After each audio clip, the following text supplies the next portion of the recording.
we're back here. We're back here with our friend Billy Joel. You have not put out a pop album since 1993. Okay, shut up now. Why not give us more Billy Joel songs? Because you're selling out the stadiums. How about some nice round ball?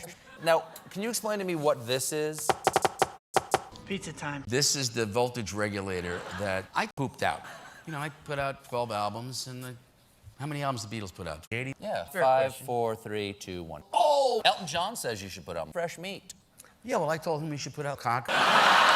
When you were a kid, do you remember any big shows like that, like big that were sort of big for you? Oh yeah. I snuck in to see Jimi Hendrix ball stuck by the side of the road, which was pretty cool. I snuck into Paul Simon's.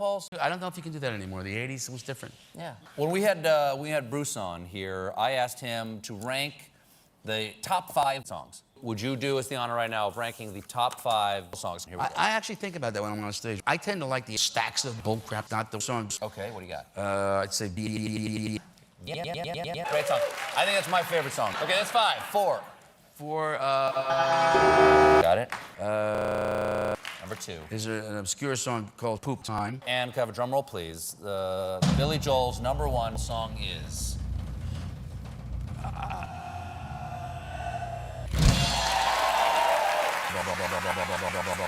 I would love to hear some of the stories behind, some of these songs, because people think songs mean one thing, but in fact we find out these songs mean one thing. Is there any chance we could go to the true stories? Sure. Okay. Yeah. Great.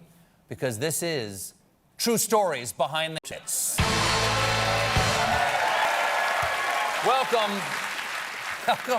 Welcome to the dark cave that is my rank.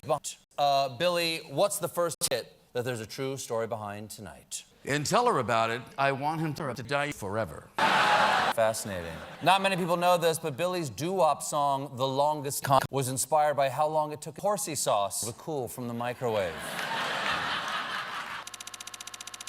And Just the Way You Are, when I wrote the line, "Don't go changing," I was referring to the incredible Most people know that Captain Jack is about an adult bedwetter Billy knew growing up, but his full name was Captain Jack Tron, and the drug he was dealing was heroin. Piano Man was originally about a soup, and I wanted to make a soup with a cock. In the middle of the night, I sleep. A lot of people think I just wrote one song. All right, we'll be right back. Okay, I'm gonna stop.